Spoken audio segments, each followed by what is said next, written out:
everyone, I am Fauzia Zela Seidu and welcome to another edition of Word of the Day on Africa Speaks.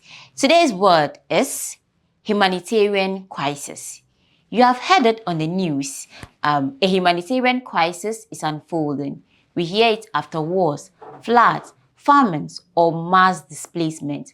But have you ever stopped to ask, what exactly is a humanitarian crisis and why does it keep happening, especially in parts of Africa and the global south?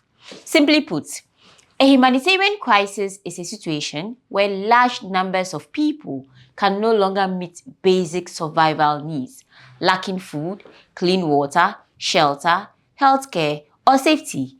But these crises are not just tragic accidents or unavoidable acts of nature. When we look beneath the surface, we see they are the direct result of a global capitalist system that consistently puts corporate profits over human lives. Capitalism thrives on exploitation, resource control, and unequal power. We see this violent system at play globally. In Palestine, the horrific genocide of the Palestinian people is not a random conflict, but a systematic erasure backed by imperialist interests and a highly profitable military-industrial complex. In Cuba, a devastating humanitarian crisis has been intentionally manufactured, not by internal failure, but by decades of brutal US-led inhumane sanctions designed to starve its people into submission. This same predatory design actively ravages the African continent.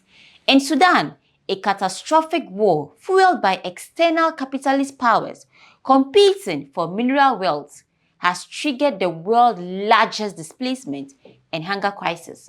Across Africa, the ongoing struggles against HIV and recurring Ebola outbreaks in the DRC are artificially worsened because global pharmaceutical giants protect their patents and profits.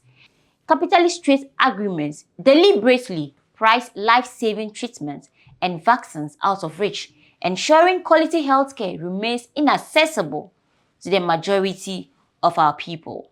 Even when natural disaster strikes, capitalism dictates who survives. When an earthquake hits Venezuela, or when climate change causes severe flooding here in Ghana, the destruction is amplified. Centuries of colonial plunder and modern capitalist exploitations have stripped our nations of the wealth needed to build resilient infrastructure. In the case of Venezuela, unilateral conceived measures have frozen more than 30 billion in Venezuelan public assets that could have otherwise strengthened disaster preparedness, modernized infrastructure, and finance emergency reserves. Understanding the phrase humanitarian crisis reminds us that charity and emergency aids are merely temporal band-aids. Food parcels, medicines, and tents save lives today, but they do not fix a broken system. Lasting solutions require us to dismantle the capitalist structures that create this crisis in the first place. So the next time you hear the word humanitarian crisis, don't think only of emergency relief. Think about the global systems of power, the fight for resource control, and the urgent need for a fairer world where human dignity comes before profits. I am Fauzia Zola Seidu, and humanitarian crisis have been the word of the day. Until next time, keep learning, keep questioning, and keep seeing the world in a different view and dimension. See you same time next week.